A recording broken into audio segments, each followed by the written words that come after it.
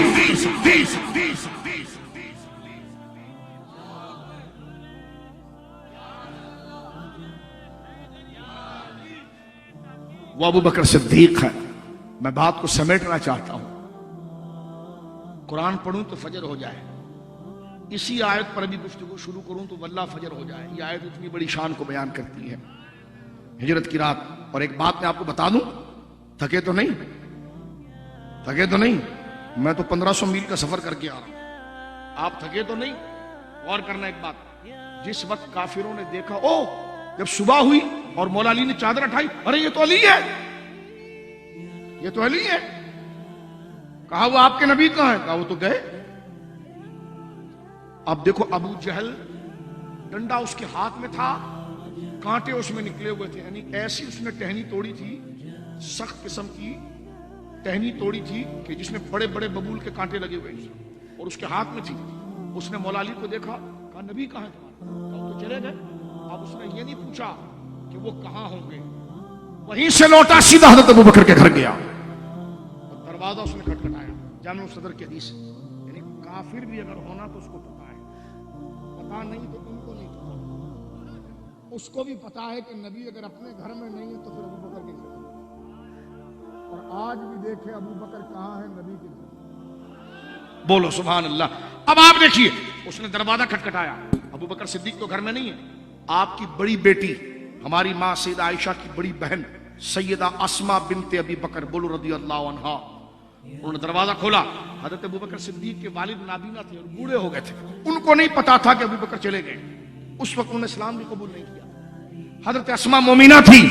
دروازہ کھولا تو سامنے ابو جہل کھڑا ہے. ابو جہل کا مطلب ہے کہ سامنے ایک بہت بڑا بدماش کھڑا ہے جس کا نام لیتے ہوئے لوگ گھبراتے تھے.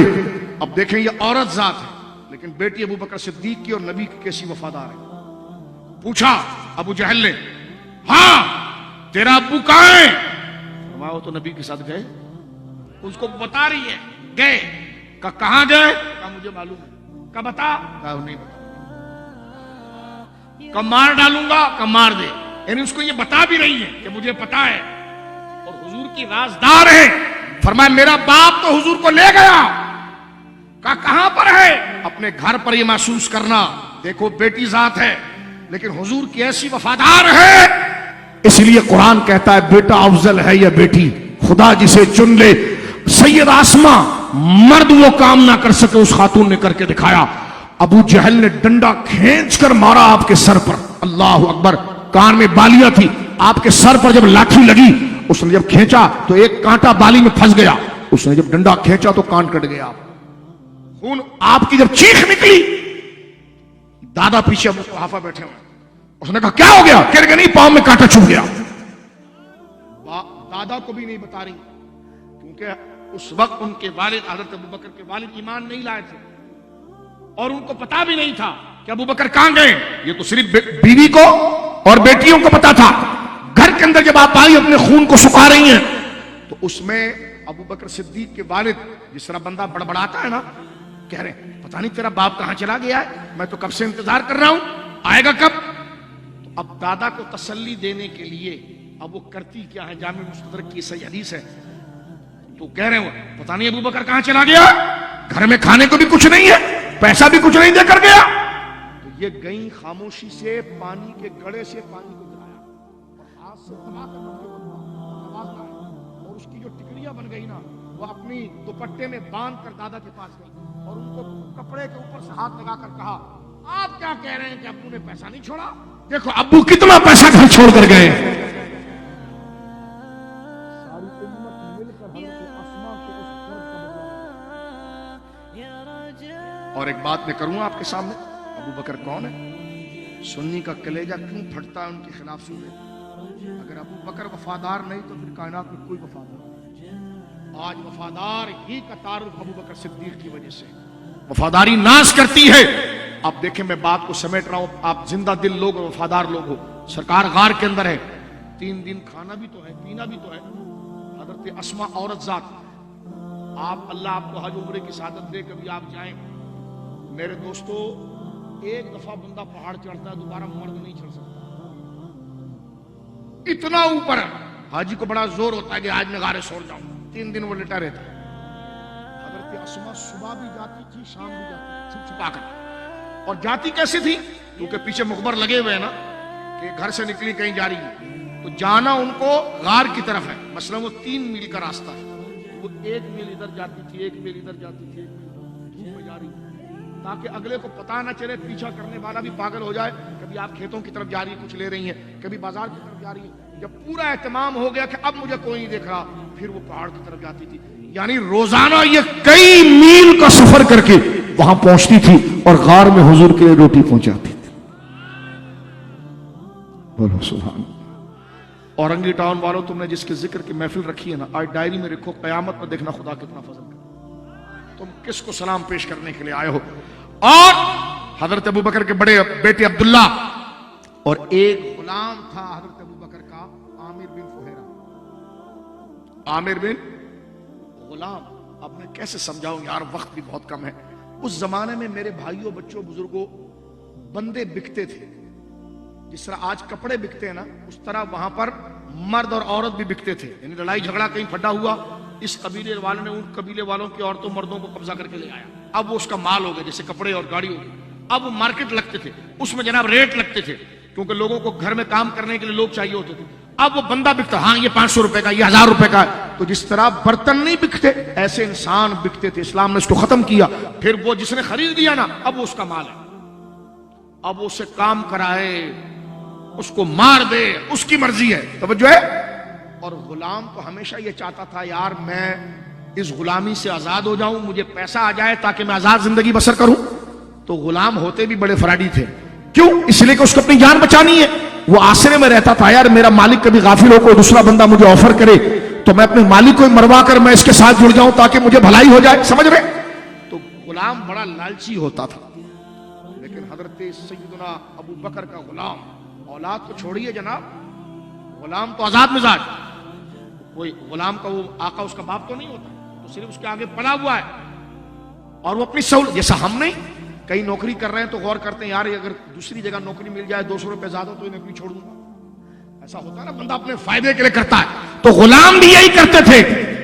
تو اس وقت مکہ میں اعلان ہونے لگا گلی گلی، کون ہے جو محمد صلی اللہ علیہ وسلم کا پتہ بتائے گا. اس زمانے میں قیمتی چیز ہوتے تھے سرخ اونٹ. جس طرح آج بڑی گاڑیاں، لینڈ کروزر، اس قسم کی گاڑیاں ہیں، تو آفر دیکھو کتنی بڑی ہو رہی تھی، 100 سرخ اونٹ.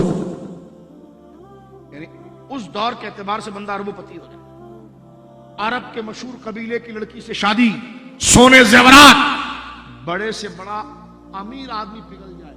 تو ایک غلام جو چونی پر بکتا ہو، توجہ کرنا، تو وہ کیسے نہیں. لیکن اسی بازار میں یہ صدائیں عامر بن فہیرہ سنتے ہیں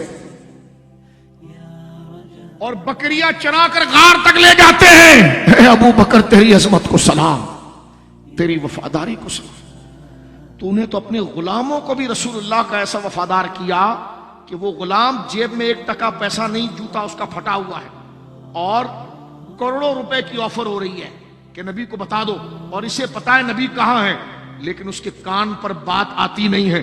بکری چرا کر لے جاتا ہے دوپہر میں غار کے پاس، اور وہاں حضور کو دودھ پیش کر کے آتا ہے. میں کہتا ہوں ابو بکر کتنا بڑا وفادار ہوگا جس کا غلام سب کچھ جان کر مارکیٹ میں کروڑوں روپے کی آفر لگ رہی ہو.